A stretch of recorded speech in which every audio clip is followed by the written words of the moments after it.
Hi friends, నేను మీ శ్రీదేవిని. Sridevi వంటశాల. Welcome to Sridevi వంటశాలలో. ఇవాళ గోంగూర నిల్వ పచ్చడి రెడీ చేస్తున్నాను. పచ్చడి అంటే గుర్తొచ్చేది గోంగూర పచ్చడి. వేడి వేడి అన్నంలో నెయ్యి వేసుకొని గోంగూర పచ్చడి వేసుకొని తింటే మళ్ళీ మళ్ళీ తినాలనిపిస్తుంది, అస్సలు వద్దనిపించదు.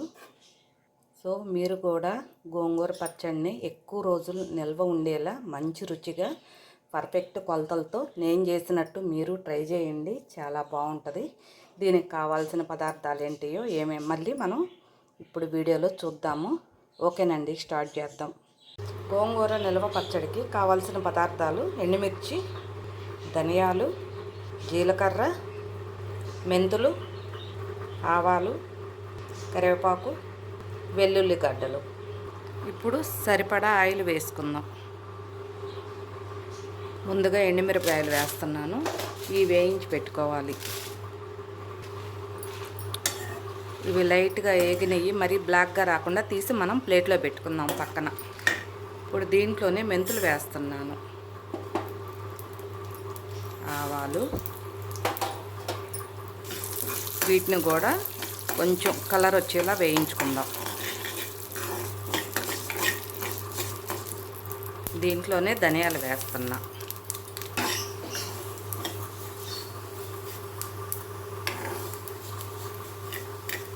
జీలకర్ర కూడా వేస్తున్నాను. ఇది కూడా లైట్ బ్రౌన్ కలర్ వచ్చేదాకా వేయించుకుందాం.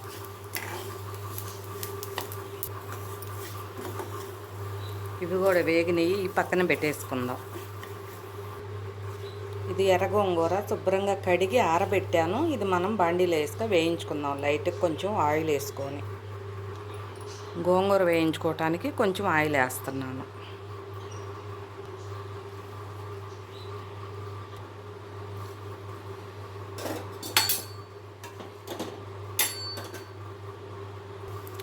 నీరంతా లాగేసి పూర్తిగా వాడిపోయేదాకా మనం ఫ్రై చేసుకోవాలి. ఇది ఒక ట్రిప్లో సరిపోలేదు, ఇంకో ట్రిప్కి కూడా ఉంది. బాండి చిన్నది కాబట్టి మొత్తం గోంగూర పట్టలేదు.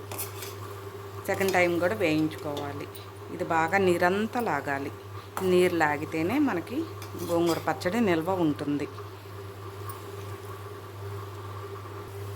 చూడండి, నీరంతా పోయి చక్కగా వేగింది. దీన్ని ఒక ప్లేట్లో తీసి పెట్టుకొని ఇంకా కొంత గోంగూర ఉంది, దాన్ని కూడా ఆయిల్లో వేయించుకుందాం కొంచెం. చూడండి, బాగా వడబడింది, నీరేం లేదు. మనం ఫస్ట్ వేయించి పెట్టుకున్నది కూడా దీంట్లో వేసి కలుపుకొని మొత్తం కలబెట్టుకోవాలి.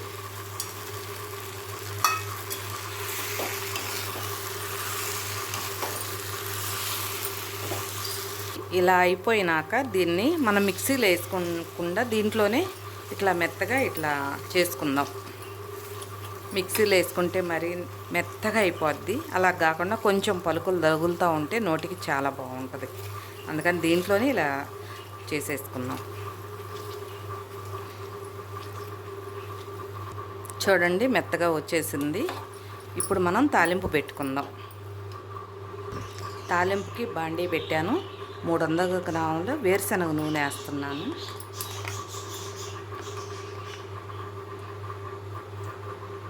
ఒక స్పూన్ పచ్చిశనగపప్పు, ఒక స్పూన్ సాయిపప్పు, ఒక స్పూన్ ఆవాలు, ఎండుమిర్చి, అలాగే కరివేపాకు.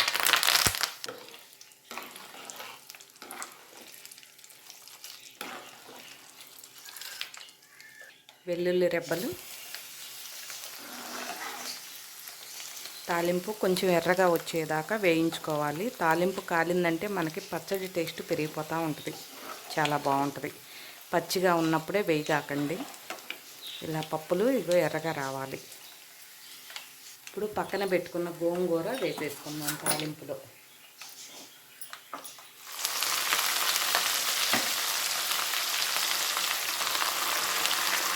దీన్ని ఒక 5 నిమిషాలు నూనెలో మగ్గనిద్దాము. ఇలా నూనెలో మగ్గితే 1 సంవత్సరం పాటు పచ్చడి బూజు పట్టకుండా నిల్వ బాగుంటుంది. ఈలోపు మనం వేయించి పెట్టుకుని ఎండుమిర్చి అవి మిక్సీ పట్టుకుందాం. మిక్సీ పట్టుకున్న కారం ఇందులో వేస్తున్నాను. రుచికి సరిపడా సాల్ట్ వేస్తున్నాను. మనం ముందే ఎక్కువ వేసుకోకూడదు, సరిపోకపోతే తర్వాత వేసుకుందాం. దీన్ని బాగా ఇలాగ కలుపుకోవాలి. పచ్చడి అయితే రెడీ అయిపోయింది. ఇలాగే పర్ఫెక్ట్ కొలతలతో మీరు ట్రై చేయండి. గోంగూర నిల్వ పచ్చడి మీకు నచ్చిద్ది, చాలా బాగుంది. ఓకేనండి, మీకు నచ్చినట్లయితే సబ్స్క్రైబ్ చేసుకోండి, షేర్ చేయండి అండ్ కామెంట్ చేయండి. ఓకేనండి, బాయ్.